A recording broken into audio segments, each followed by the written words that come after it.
안녕하세요. 안녕하세요. 예, 반갑습니다. 잘 들리세요? 네. 제가 이제 신부님께서 소개해 주신 것처럼 지금은 이제 식당을 운영하고 있어요. 그래서 식당을 운영하면서부터는 신자분들과 이런 어떤 사순특강이나 이런 자리로 만나는 시간이 많지 않았습니다. 그래서 이렇게 귀한 곳에 초대해 주셔서 굉장히 감사하고 또 영광스럽게 생각을 합니다. 여기 화순 성당에 조금 전에 1시간 전쯤에 이제 도착을 했는데 요 근처는 지나가 본 적이 있어요. 몇 번 올레길을 걷기도 하고 그러면서 또 모슬포에서 이렇게 갑자기 섬 이름이 생각이 안 나네요. 네네. 저기 평평한 섬이었던 것 같은데. 아무튼, 네네. 그렇게 또 배를 타러 이 근처로 오기도 했었고. 근데 이렇게 또 우리 본당의 신자분들을 또 이 본당 공동체에 오게 되니까 좀 새로운 마음입니다. 제가 잠깐만 성경 구절을 하나 함께 읽도록 하겠습니다. 창세기이고요. 40장입니다.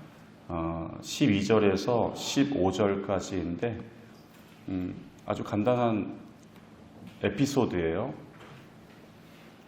그러자 요셉이 그에게 말하였다. 꿈풀이는 이렇습니다.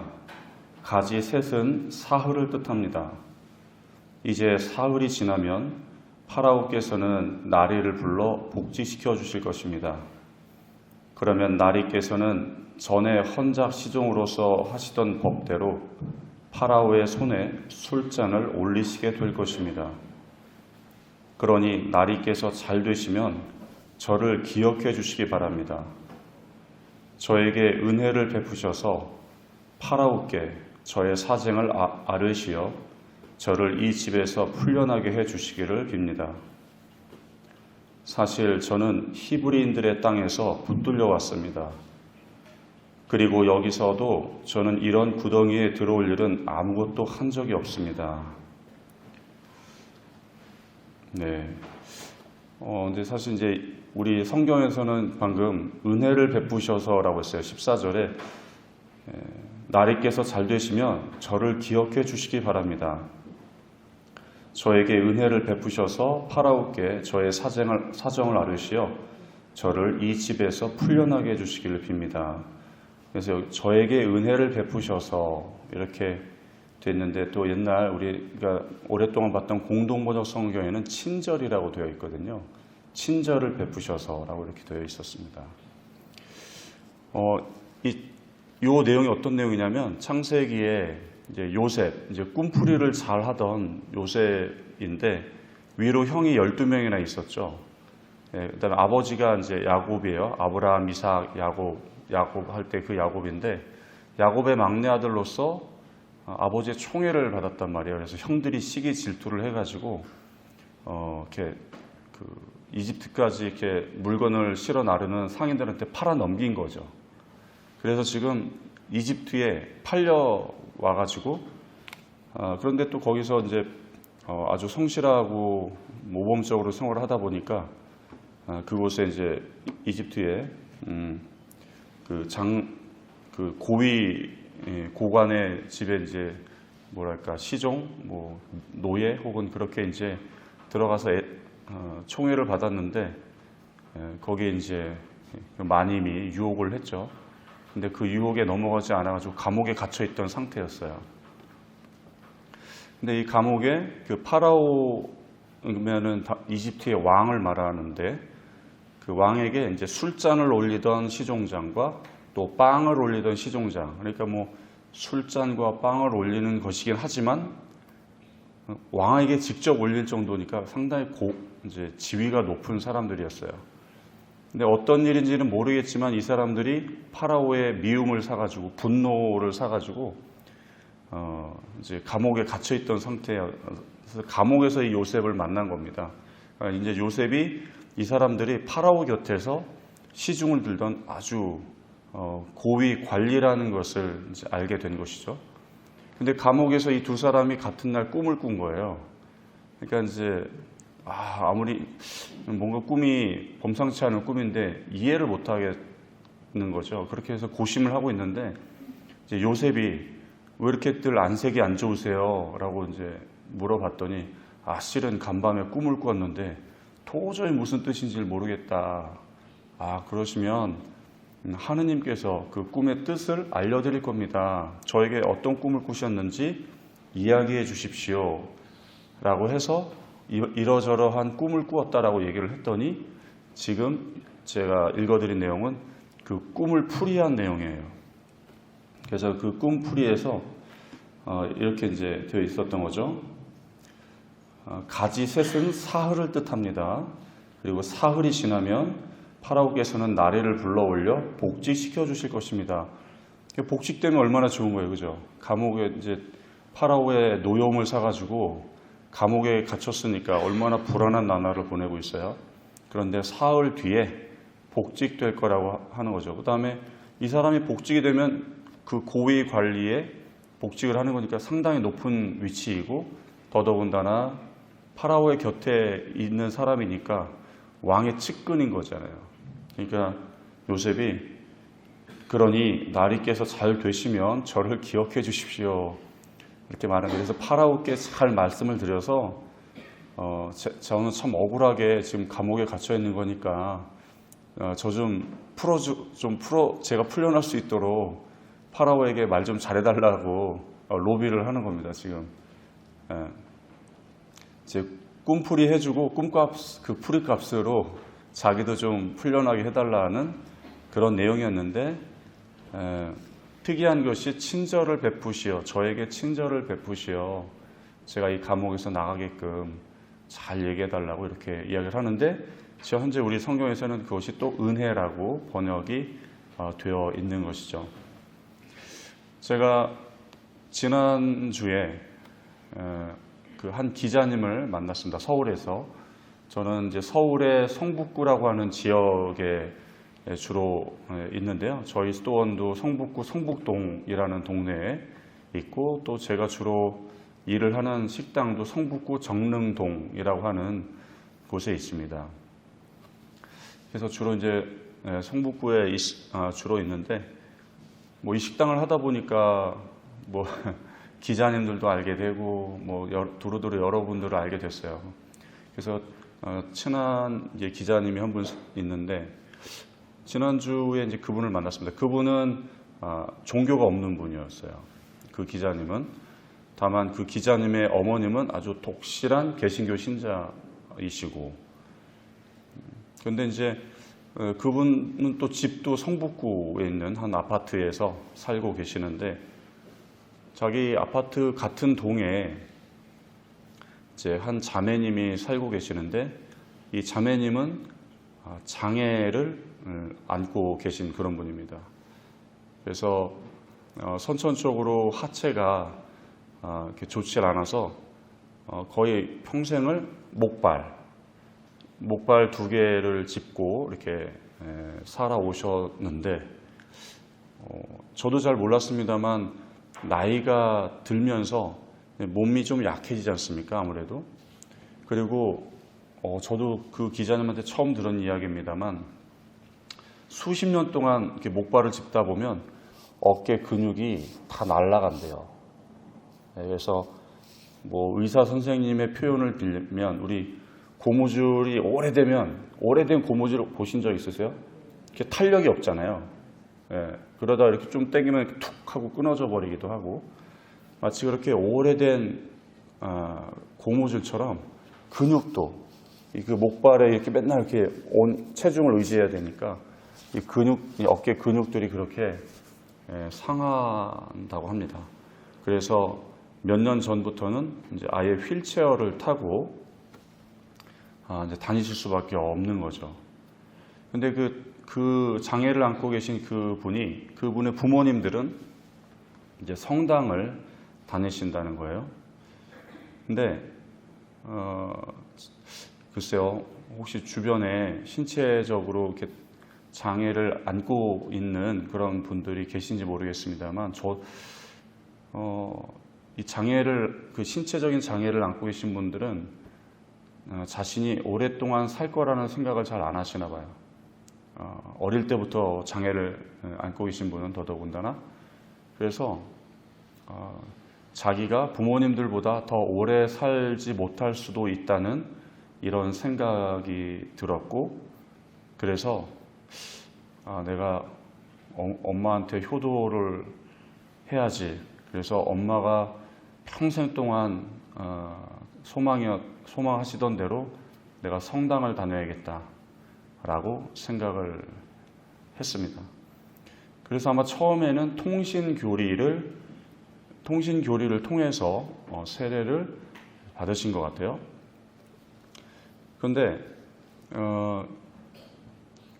아무튼 성북 그 자매님이 사시는 집 근처에 한 성당이 있어서 이제 그 성당이 꽤 아주 오래된, 서울에서도 아주 오래된 성당 중에 하나인데 제가 말씀을 안 드릴게요. 이제 그 성당을 갔습니다. 그런데 그 성당은 이제 우리 여기 화순성당처럼 이렇게 성당이 1층에 돼 있어요. 성전이 1층으로 되어 있습니다. 근데 우리 어떤 성당들 가보면 성전이 2층에 있기도 하고 그렇죠. 예, 근데 그 성당도 성전이 이렇게 1층이었습니다. 그런데 그 자매님께서는 그 성당에 들어갈 수가 없었습니다. 왜일까요? 예? 네. 맞습니다. 여러분들이 거의 정답을 말씀해 주셨는데, 성전이 1층이었음에도 불구하고 휠체어가 들어올 수 없는 구조였던 거예요. 그래서 이 자매님이 예전 같으면 목발을 짚고 다니실 것 같으면 뭐 이렇게 계단을 올라서 들어오실 수 있었을 거예요. 그런데 휠체어로는 들어올 수가 없었던 겁니다. 이제 아무리 성전이 1층에 있어도 뭐 계단이 한 두세 개 있을 수도 있고 그렇지 않습니까? 그러면 필요한 게 뭐죠? 그러니까 뭐 휠체어가 들어올 수 있도록 비스듬한 경사진 진입로가 있던지, 아니면 우리 자매님 말씀해 주신 것처럼 리프트 같은 게 있던지 뭐 그런 게 필요할 수 있겠죠. 그래서 이 자매님께서 이제 성당을 왔는데 성전에 들어올 수가 없었던 것이죠. 1층이어서 온 건데, 그래서 이제 이야기를 했습니다. 그랬더니 그러니까 이제 어머님이랑 같이 갔던 거예요. 그러니까 어머님이 이제 뭐 이렇게 물어보셨겠죠. 그랬더니 어떤 분이 대답을 하셨는지는 저는 모르겠습니다만 그분들의 집 주소를 이렇게 찾아보시더니, 아이고 우리 관할이 아니네요. 저 옆본당이신데 그 성당으로 가세요 라고 했다는 거죠. 그 자매님께서 그러한 대답을 듣고 그 이후에 미사를 갔을까요, 안 갔을까요? 왜 이렇게 이구동성으로 안 간다고 그랬어요? 간다고 하셔도 될 것 같은데. 우리 화순성당의 신자분들이라면 그런 상황에서는 안 가신다는 거죠? 네? 가실 거예요, 안 가실 거예요?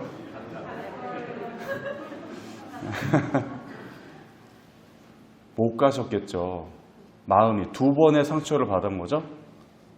그토록 그 지역에서 오래된 성당인데 그렇게 걷기에 불편한 분들, 휠체어로밖에 이동할 수 없는 분들을 위한 배려가 전혀 되어 있지 않았다는 사실에 한번 놀랐고, 뭐 생긴 지 얼마 안 된 모르겠어요. 오히려 최근에 지은 성당들이 그러한 편의시설들은 더 잘해 놓을 수도 있겠죠, 사실.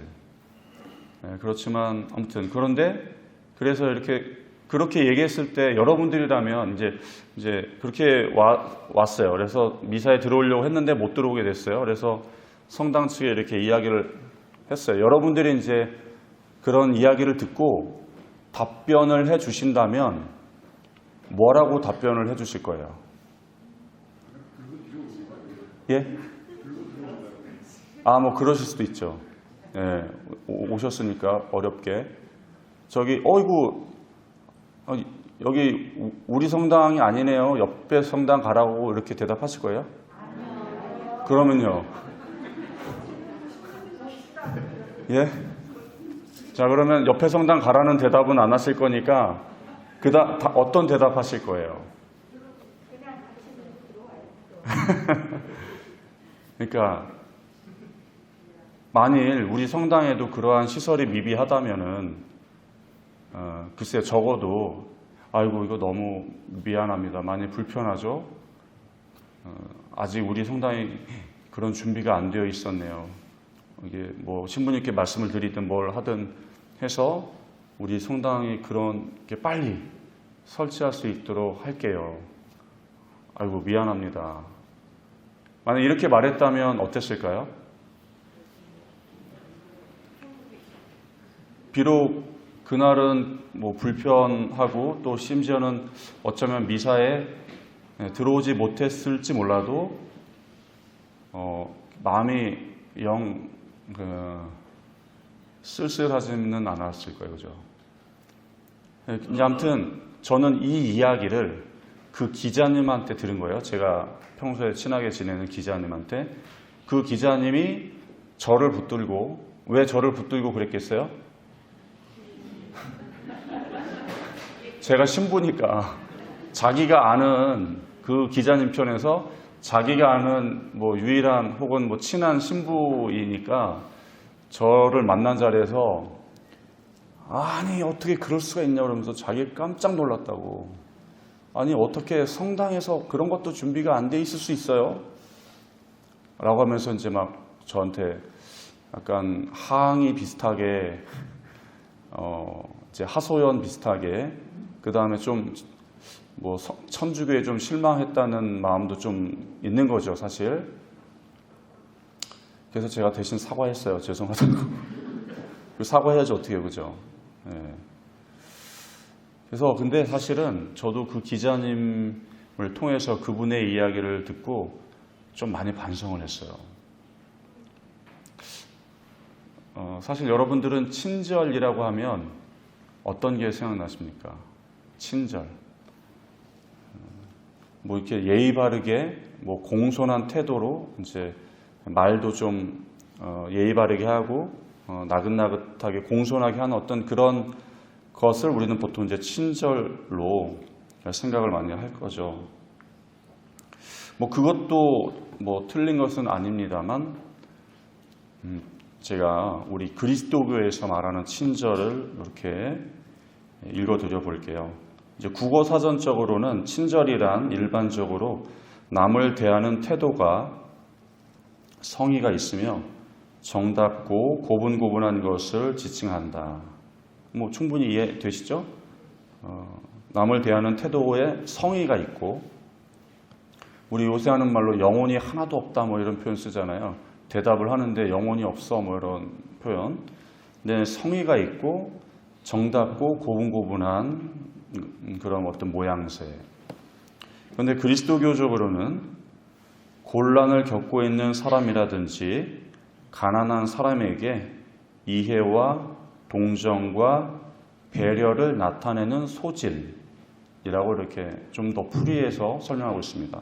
다시 한번 제가 곤란을 겪고 있다든지 가난한 사람에게 이해와 동정과 배려를 나타내는 소질, 혹은 상냥한 말씨, 관대한 태도, 받은 모욕을 용서하는 행위. 이게 모욕당하면 우리 굉장히 불쾌하고 화나지 않습니까, 사실? 그런데 이제 용서하는 행위 등 이런 것들이 친절인데, 다들 아시겠지만 친절은 성령의 선물 중에 하나이기도 하죠. 열매 중에 하나이기도 한데, 우리 그리스도인들이 우리가 예수님의 제자로서 성실하게 이렇게 살아가려고 노력을 하다 보면 우리 각각에게 맺히는 덕이들이 생겨요. 덕들이.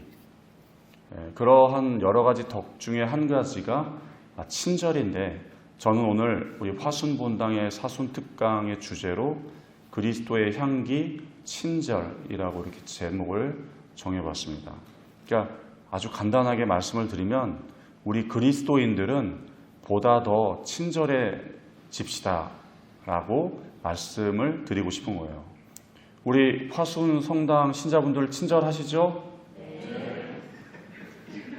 아까 그런 분이 혹시 오시면은 안 하다가 이렇게 들어서 성당에 들어오시게 하겠다고 한 거 보니까 분명히 친절하신 거 맞는 것 같아요.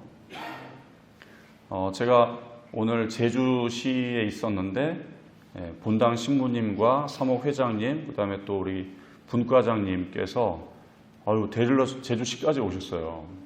그래서 제가 오히려 좀 송구스러웠는데 얼마나 저에게 이렇게 정성껏 대해 주시려고 하는지 그냥 그 마음이 너무 느껴지는 거죠. 그러니까 저도 이렇게 본당 신부님과 신자분들의 친절을 받았잖아요. 그러면 저도 여러분들에게 어떻게 하고 싶을까요? 못되게 하면 안 되겠죠. 최대한 친절하게 해드려야겠죠. 저도 벌써 마음가짐이 기도하면서 우리 화순본당 신자분들께 이 사순 시기 동안에 하느님의 은총이 많이 내릴 수 있도록 기도하게 되더라고요. 지난 수요일부터 우리가 사순 시기를 시작했는데, 이 사순 시기 동안에 어떤 혹시 그런 결심 같은 것들을 해보셨나요? 작은 거라도 내가 올해 사순절 동안에는 뭐 이런 걸 해보리라, 이렇게 살리라, 이런 어떤 결심들 혹시 하신 분 계세요? 예, 뭐냐고는 안 여쭤볼게요. 좀 말씀하시기 쑥스러우실 수 있으니까, 만약에 안 하셨다면 오늘이라도, 우리가 이제 사순 제1주일을 맞이했으니까 아직 40여일이나 더 남았습니다. 부활절을 맞이하려면. 그러니까 이 사순절 동안에 여러분들이 작은 결심을 하면 좋은데, 저는 오늘 여러분들 각자의 그런 결심들과 함께 좀 더 난 친절하리라, 이 사순 시기 동안에 만나는 모든 사람들에게 우리 성당 교우분들 뿐만 아니라 여기 안덕이라고 하시더라고요. 예, 안덕에 있는 내 동네 이웃들에게 다 친절해 보리라, 이런 결심을 해보시면 좋을 것 같습니다. 저희 식당이 이제 정릉에 있는데 2017년 12월부터 장사를 시작했습니다. 많이 아실 것 같은데 이제 김치찌개 한 가지만 팔아요. 3,000원을 받고. 그런데 식당이 2층에 있습니다. 근데 저는 몰랐어요. 식당은 2층에 하면 안 되는 거를. 그래서 2층에 계약을 했거든요. 그냥 2층과 옥상을 다 쓸 수 있다고 해가지고 그 장소가 좋아서 계약을 했는데, 그러고 나니까 이제 식당을 하시는 신자분들이 저한테 그러시더라고요. 왜 2층에 계약했냐고. 그래서 그러면 안 되는 거니까 식당은 2층에 하는 거 아니라고 그러시더라고요. 그래서 아무튼 그럼에도 불구하고 아무것도 모르는 상태에서 식당을 시작했습니다. 제 기억에는 2018년 연말부터 저희 식당에 오시던 자매님이 한 분 계세요. 처음에는 이제 그 자매님을 제가 잘 인지하지 못했어요. 왜냐면 수많은 이제 손님 중에 한 분이시니까.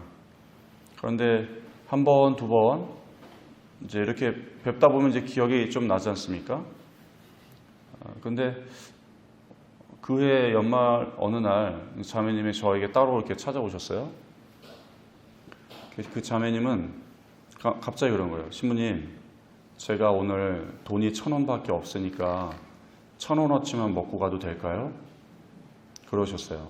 그래서 제가 괜찮다고, 돈 안 주셔도 된다, 음식값 안 내셔도 되니까 그냥 식사를 하십시오 라고 말씀을 드렸습니다. 그랬더니 저는 어머니에게 거저 먹는 걸 좋아하면 안 된다고 배웠다는 거예요.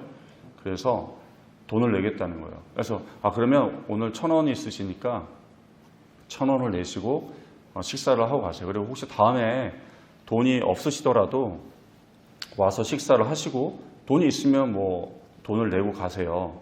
이렇게 말씀을 드렸습니다. 그리고 저희 이제 식당에서 일하시는 주방장님 아무튼 직원분들에게도 혹시 이 자매님이 오셔서 식사를 하시고 돈을 내지 않으시더라도 뭐 이렇게 이해를 해달라고 이제 말씀을 드렸죠. 그분은 당시에 50대 중반의 자매님이셨고 노숙인이셨어요. 여성 노숙인이었던 거죠.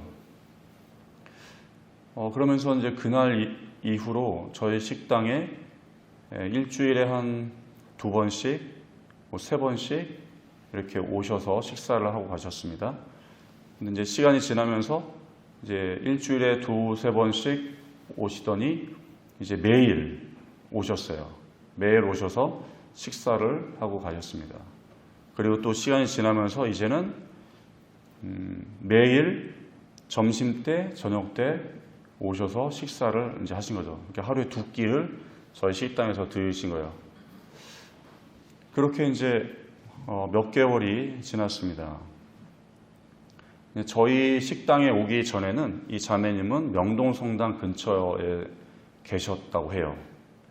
그러니까 명동 근데 이 자매님은 어디에서 주무셨냐면 은행 ATM기 혹시 아실까요? 예, 그 돈 뽑는 곳. 거기는 24시간 내내 불도 켜져 있고 열려 있잖아요, 그죠? 그러니까 뭐 은행에 그런 뭐 ATM기가 있는 곳에서 주무시고 낮이 되면 또 이렇게 막 거리를 조금 뭐 이렇게 배회하셨던 것 같아요. 그러다가 이제 저희 식당 이야기를 이제 기사나 이런 걸 통해서 접해가지고 정릉이라는 동네에 오시게 된 거예요. 명동에 계시던 분이. 그래서 처음에는 명동에 있다가 이제 정릉으로 와서 식사를 하시고 명동으로 가시고, 그거를 이제 뭐 어쩌다 한번 하시다가 이제 2-3주, 그러니까 일주일에 2-3번씩 오시다가 나중에 매일 오시다가 이제 하루에 2번씩 식사를 하시니까 어떻게 해야 될까요? 거처를 명동에서 저희 식당에는 정릉으로 옮기실 수밖에 없잖아요. 매일 왔다 갔다 하시는 것도 쉬운 일이 아니니까. 그러니까 이제 그 정릉 인근에 어디에서 주무시는지는 제가 알 수는 없죠. 뭐 그걸 여쭤보는 것도 좀 그분은 달가워하지 않으실 테니까. 그런데 그러면 이제 이분이 낮에는 어디에 뭐 있겠어요? 그러니까 뭐 이렇게 보통 낮에는 근처 공원에 가 있기도 하고, 또 이분도 이제 천주교 신자셨는데 저희 식당 근처에 성당이 2개가 있어요. 그러니까 저희 식당이, 정릉에 있는 식당은 정릉시장이라고 하는 시장 안에 식당이 있는데 그 시장 양 끝에 성당이 각각 있었어요. 그러니까 저희 식당에서 10분도 안 걸리는 거리에 이쪽 성당까지 한 6-7분, 저쪽 성당까지 또 한 6-7분, 뭐 이런 거리에 양쪽에 성당이 근처에 2개나 있었습니다. 또 이 자매님은 어쨌든 그래도 천주교 신자시니까 근처에 성당이 있다는 걸 아시고 낮 시간이나 이럴 때 성당에 가셨죠. 만약에 그 자매님이 여기 낮에 화순성당에 오시면 여러분들 어떻게 하실 거예요? 비밀이에요? 도저히 외부에 발설할 수 없습니까? 그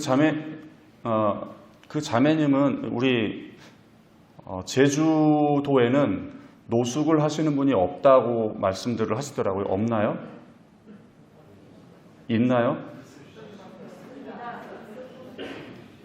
제주도에는 노숙인이 있다.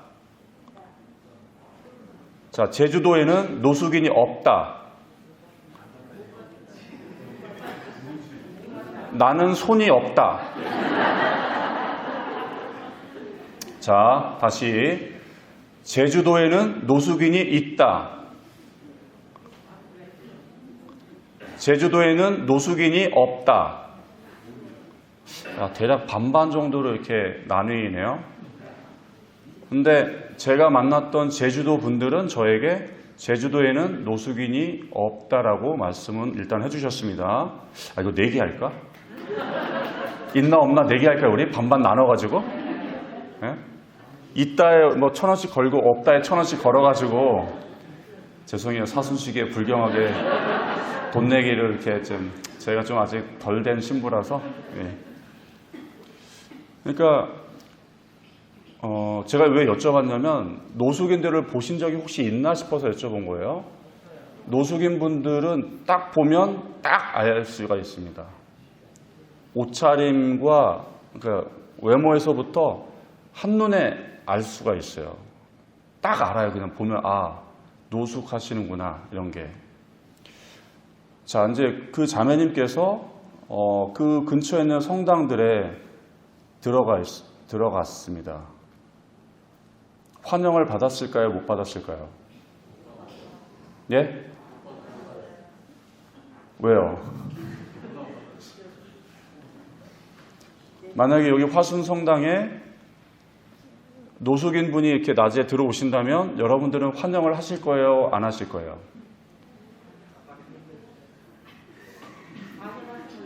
예?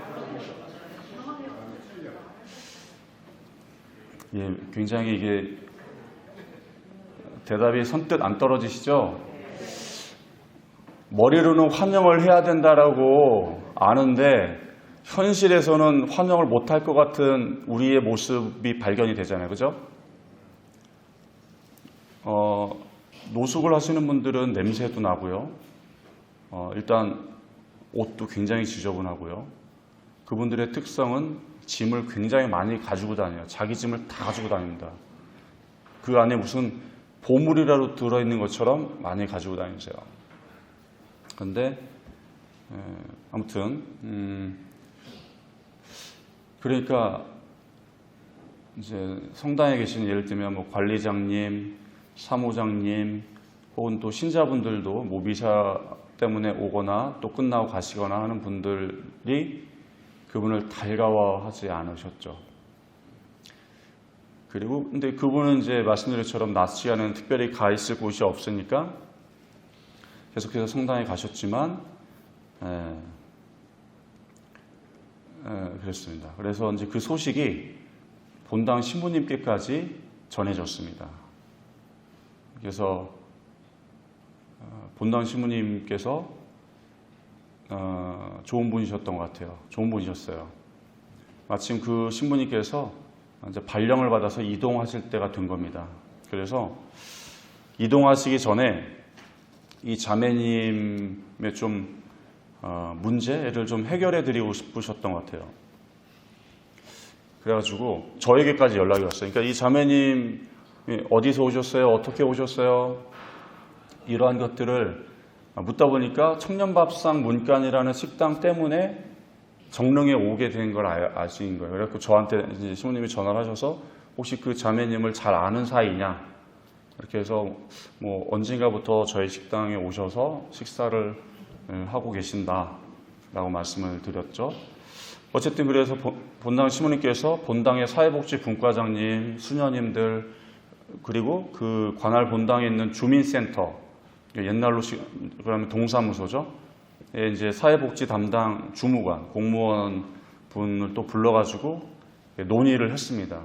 다행히 주민센터의 그 공무원분, 주무관님이 적극적으로 나서서 이 자매님의 거처를 마련해 줬어요. 그곳에 있는 한 고시원에 방을 얻어드렸어요. 이분은 원래 경상북도 어디가 고향이신데 제가 말씀 안 드릴게요. 왜냐면 이제 유튜브로 보실 수도 있기 때문에 남편 자매님께서 돌아가시면서 이러저런 우여곡절을 겪고 서울까지 오시게 됐고 노숙을 하시게 된 거예요. 자식은 없으시고요.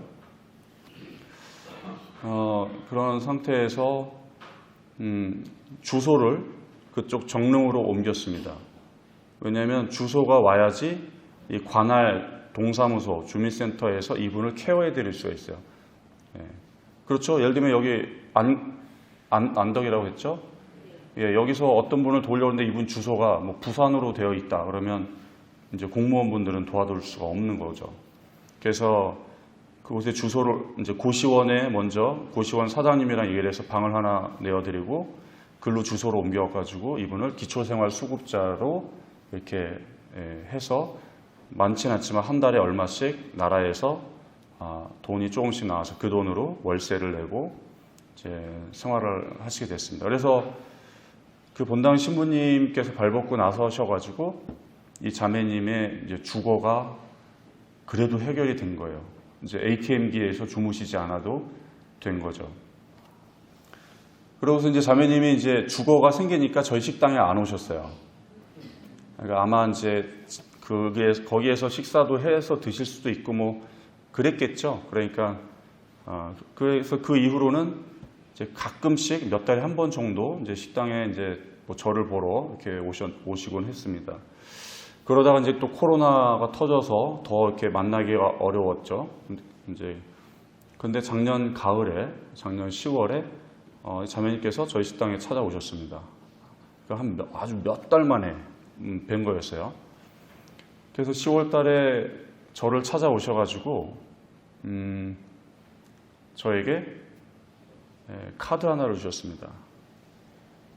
어떤 카드였냐면 우리 코로나 동안에 재난지원금 이런 거 정부에서 이렇게 받았잖아요. 뭐 처음에는 전 국민 다 주기도 하고 그 다음에는 뭐 80% 주고 뭐 아니면 그 다음에는 뭐 피해를 많이 본 분들을 선별적으로 주기도 하고 이렇게.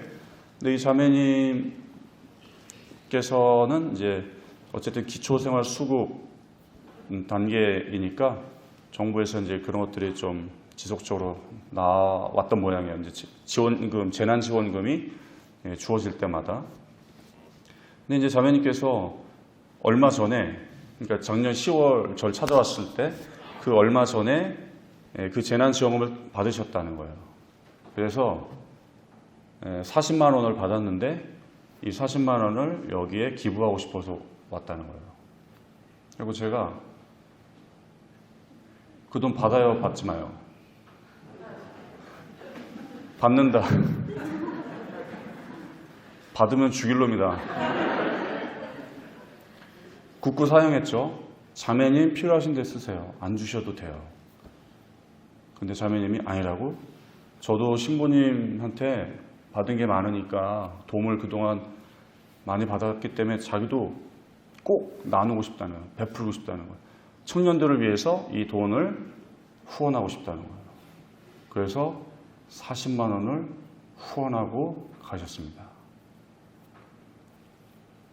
그분은 지금 비록 뭐 가장 어떻게 보면은 어떤 면에서는 돈이 가장 필요한 분이실 수도 있고 그런 상황인데 자기가 받은 친절을 잊지 않으셨던 거예요. 어떻게 생각해 보세요. 뭐 어쩌면 그 자매님께는 40만 원이 더 있거나 더 있지 않거나 생활하는 데는 큰 차이가 없는 분일 수도 있지만 그런 상황에서도 나도 많은 도움을 받았고 친절을 받았으니 청년들을 위해서 나도 쓰고 싶다, 나누고 싶다고 하면서 그 돈을 주고 가신 거죠. 되게 좀 마음이 뭉클했어요. 그러니까 저희 식당이 그런 돈들이 모여서 운영이 되니까 어떻게 허투루 쓸 수 있겠습니까? 이 시대에 종교가 해야 할 역할을 저는 친절이라고 생각합니다. 뭐 저는 다른 나라는 잘 모르겠어요. 어쨌든 대한민국에서 살고 있고 우리 대한민국이라는 나라를 보면 정말 세계에서 부러워하는 그런 멋진 나라가 됐습니다. 그런데 한편으로는 좀 이렇게 들여다보면 경쟁도 너무 치열하고 세상도 너무 빨리 변하다 보니까 힘들어하는 분들도 또 꽤 많아요. 그리고 저는 주로 청년들을 많이 만나니까 우리 청년들이 정말 열심히 살거든요. 여러분들이 아마 자제분들 혹은 뭐 조카들 혹은 손자 손녀들 그래서 생각해 보면 이 시대 대부분의 청년들이 참 열심히 삽니다. 근데 그렇게 열심히 하는 거에 비해서 뭐 예를 들면 자리가 부족하거든요. 뭐 일자리든 뭐든 그게 뭐 청년이 100명이라면 일자리는 뭐 한 20개, 뭐 30개밖에 안 되니까 얼마나 어쨌든 결국 70명, 80명의 청년들은 자리를 얻기가 어려운 거죠. 그러니까 이렇게 마음도 여유가 없어지고 부모님께 뵐 면목도 없고 그런 마음을 가진 청년들이 많거든요. 그런데 자칫 지가 열심히 안 해서 게을러서 그런 거지 라고 이렇게 말하고 그런 시선이 좀 있죠. 왜냐하면 저희 부모님 세대만 해도 벌써 뭐 전쟁도 겪은 분들이고 보릿고개라고 하는 그런 절대 빈곤의 시기를 겪어보신 분들이기 때문에 이렇게 풍요로운 세상에서 뭘 못해 뭐 이런 좀 마음이 있으셔요. 정말 기회는 훨씬 넓어졌는데 한편으로는 기회들을 얻는 그 과정은 정말 녹록지 않거든요. 자, 그러니까 우리의 마음이 이렇게 편협해지다 보면 우리가 자칫 친절을 잃어버립니다. 그러니까 나랑 친한 사람에게만 친절한 것은 큰 의미가 없어요. 그것은 당연한 거니까. 물론 이제 우리는 때로는 친절한 사람에게도 안 친절할 때도 있죠. 뭐 특히 저도 그렇습니다만 부모님한테 막 무뚝뚝하게 굴고 막 함부로 하기도 하고 막 그러죠. 예. 종교가 세상을 향해서 친절해야 되고 종교인들이 신앙인들이 비신앙인들을 향해서 친절해야 합니다. 강요하거나 이렇게 폭력적인 방식으로 주장하거나 그러한 것들을 우리는 좀 더 경계해야 되죠.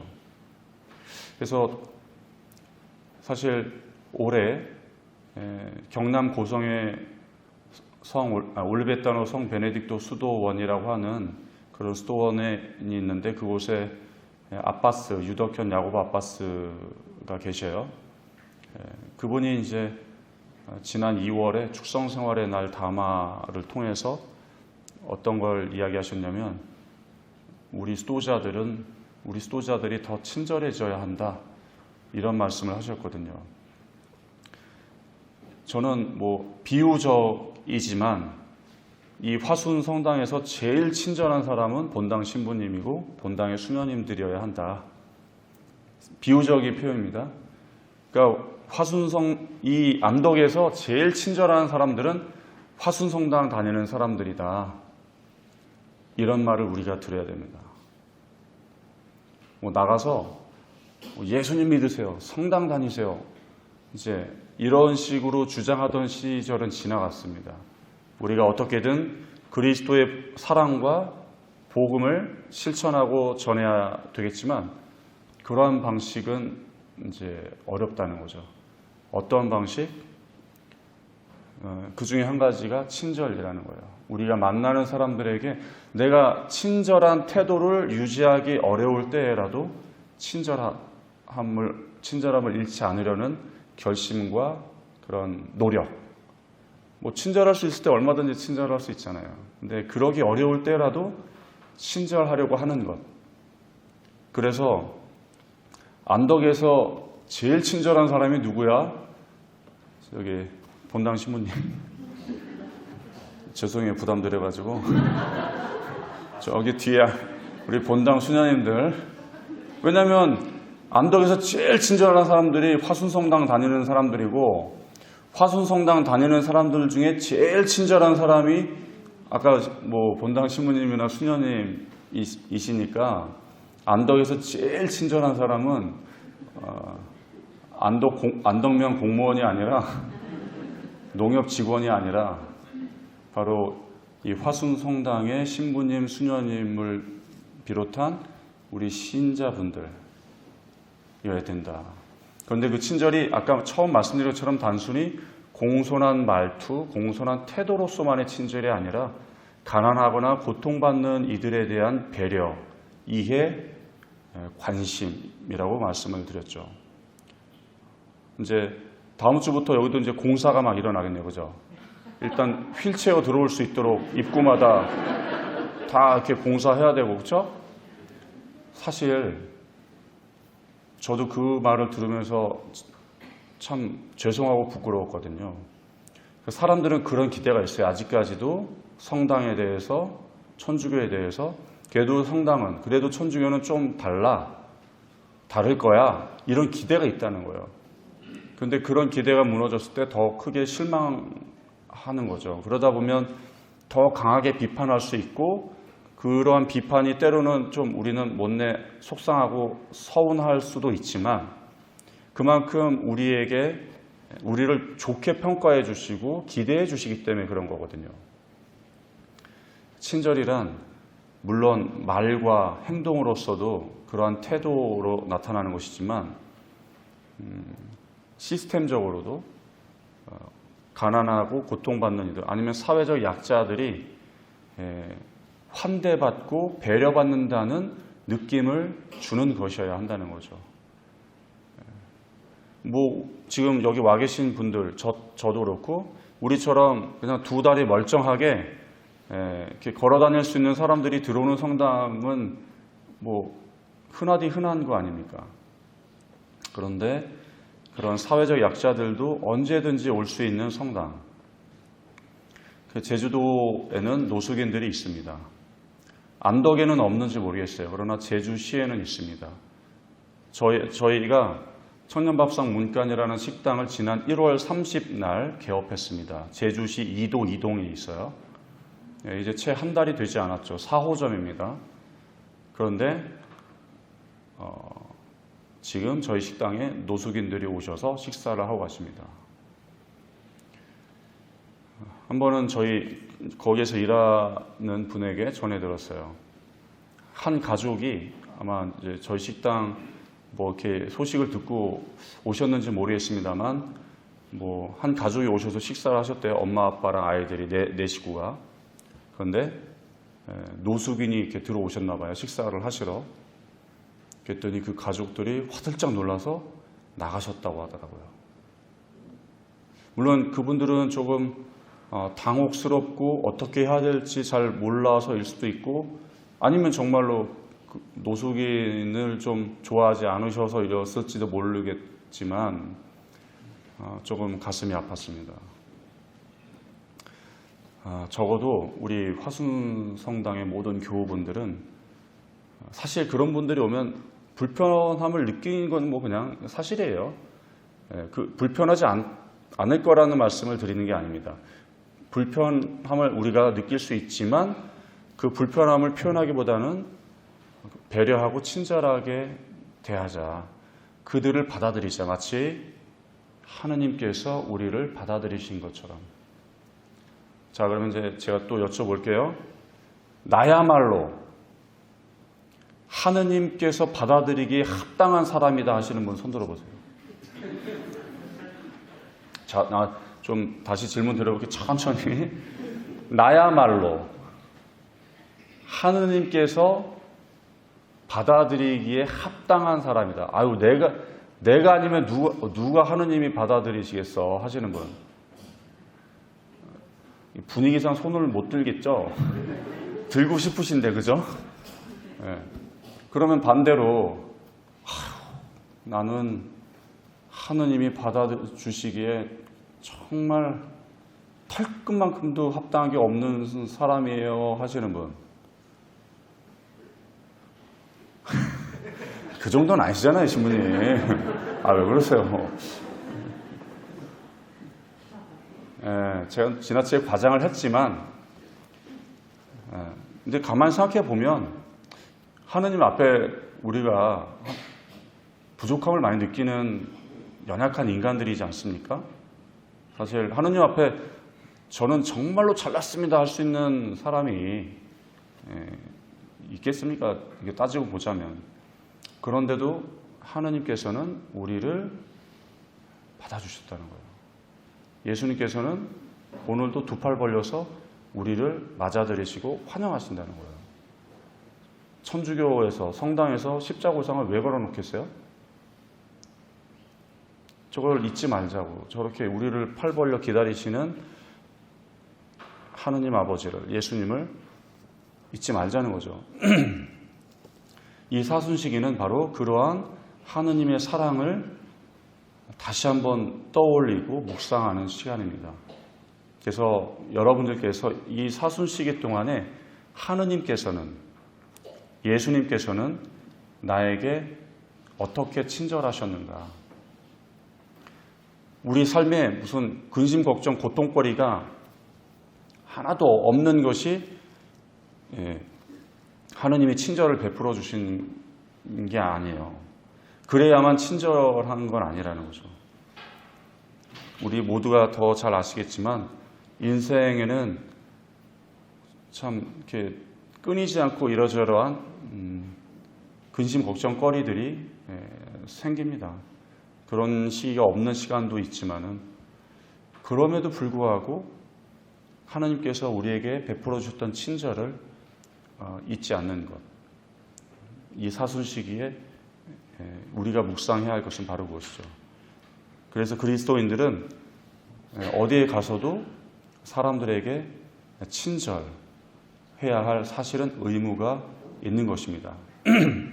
제가 마지막으로 제가 이제 스페인이라는 나라 아세요 혹시? 스페인이라는 나라의 수도가 마드리드인데 그 마드리드에서 이제 한 4년 정도 살다가 왔어요.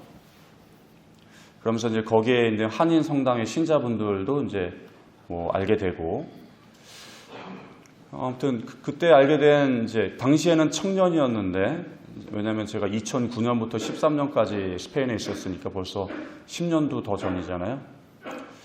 그러니까 아무튼 그때는 청년이었지만 지금은 이제 뭐 중년. 근데 아무튼 한 형제님이 뭐 이렇게 서울에 와요. 이제 올 수 있잖아요, 그죠? 근데 이제 그동안 코로나 동안에 한국에 오지 못하다가 3년 만에 지난 연말에 12월 달에 서울에 왔습니다. 그래가지고 서울의 한 동네에서 이제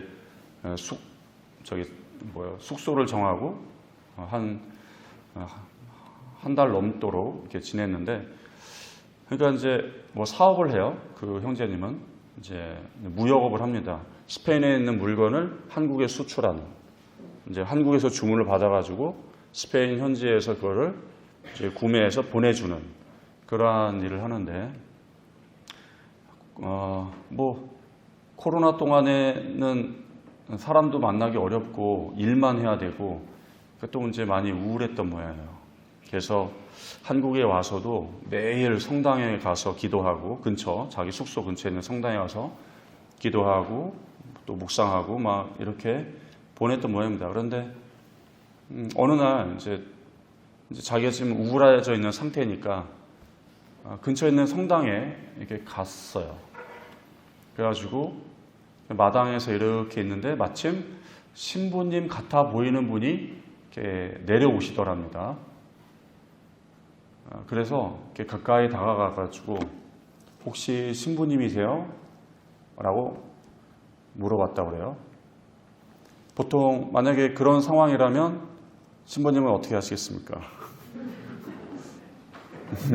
네라고 하신답니다.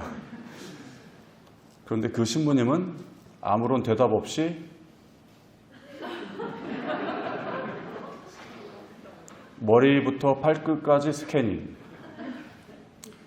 너 누군데? 라는 태도였겠죠. 당신 누구야?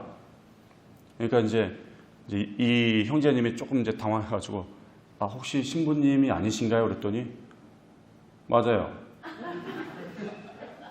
그래서 이 형제님이 사실 저는 이상한 사람이 아니고 뭐 이렇게 이만저만 이러한 사람인데 제가 요즘 너무 외롭고 우울해서 좀 많이 힘듭니다. 혹시 성경에서 이러한 외로움에 대해서 혹시 예수님이 말씀하신 그런 성경 구절이 있는지 좀 알고 싶습니다. 라고 질문을 했어요. 있어요, 없어요, 예수님?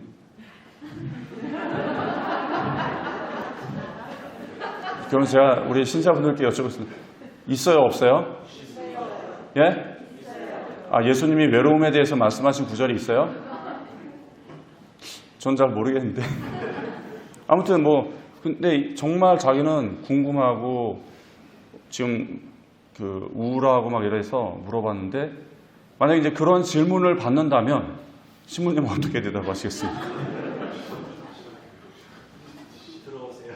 들어오세요. 그러니까 뭐라도 알면 알고 모르면 모르는 대로 말씀을 할 수 있잖아요. 그죠? 그 신부님이 어떻게 대답을 했냐면 직접 성경 읽어봐요. 이러고 가셨다는 거예요. 제가 오늘 신부님 욕하려고 이런 건 아니지만 이 형제님이 엄청 상처를 받은 거죠. 원래 그래서 매 주일마다 미사를 갔는데 그 주에 미사를 못 갔다는 거예요. 그 신부님 보기가 두려워서. 글쎄요, 그 신부님 저는 누군지 아는데 말씀드릴 수는 없고 어느 본당인지 아니까, 그렇죠? 그 형제님에게 그 얘기를 듣는데 가슴이 아팠어요. 어쩌면 그 신부님께도 말 못할 사정이 있었을 수도 있겠죠. 그런데 그 순간에 작은 친절을 베풀어 줄 수는 없었을까 안타까웠습니다. 그러니까 사람들이 우리에게 기대하는 것은 세상이, 사회가 우리 성당 혹은 천주교 혹은 신앙인들에게 바라는 것은 자기들의 병을 낫게 해달라거나 자기들이 죽지 않게 영원한 생명을 달라거나 그러한 것이 아니죠. 어렵고 외롭고 힘들고 지쳤을 때 작은 위로와 친절을 베풀어 주기를 바라는 것입니다. 우리한테 돈을 달라는 것도 아니고 우리에게 자신들의 인생의 문제를 송두리째 해결해 달라는 것도 아니에요. 그저 지치고 울고 싶을 때 손을 가만히 잡아줄 수 있는 것, 그것으로도 족한데 우리는 그 작은 친절마저도 베풀어 주지 못하나 봐요. 우리 화순분당의 신자분들은 안 그러실 거죠? 제가 이번 부활절 지나고 제주 MBC에다 물어볼게요. 제주도에서 제일 친절한 사람들은 어느 지역 사람들인가요? 이렇게. 예. 그랬을 때 거기 기자님들이 당연히 제주시죠? 이러면 네. 그래서 저는 여러분들께 이 사순절 동안 우리가 크고 거창한 어떤 결심이 아니더라도 아마 각자의 결심대로 한번 해보시기 바랍니다. 이제 사순 일주일을 맞이했으니까 그것과 더불어 우리 공동체 전체적으로는 정말 친절한 공동체가 되자. 때로는 우리가 서로가 서로에게 친절하기 어려울 수도 있어요. 서운하거나 아니면 오해를 하거나 의견이 달라서 갈등을 하거나 할 수도 있어요. 인간살이니까요. 그런데 그럴 때라도 우리가 서로 친절하자라고 하는 그런 마음들이셨으면 좋겠습니다. 저도 만나는 분들에게 더 친절하게 하고 저랑 같이 일하는 우리 식당의 직원분들에게 친절해야 되는데 제일 화를 많이 내거든요, 제가. 어디 방송에서는 친절한 사람인 것처럼 인자한 미소로 인터뷰하는데 저희 함께 늘 곁에 있는 저희 직원분들에게 더 친절할 수 있도록 저도 결심하면서 우리 화순성당의 모든 신자분들이 이 사순식이 정말 은총의 시간이 되시기를 기도드리겠습니다. 감사합니다.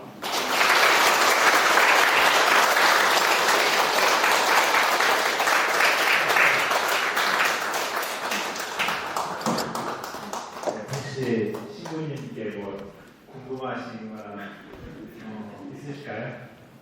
김치찌개 먹으러 가도 됩니까? 아, 그럼요. 대환영입니다. 돈만 내시면 됩니다.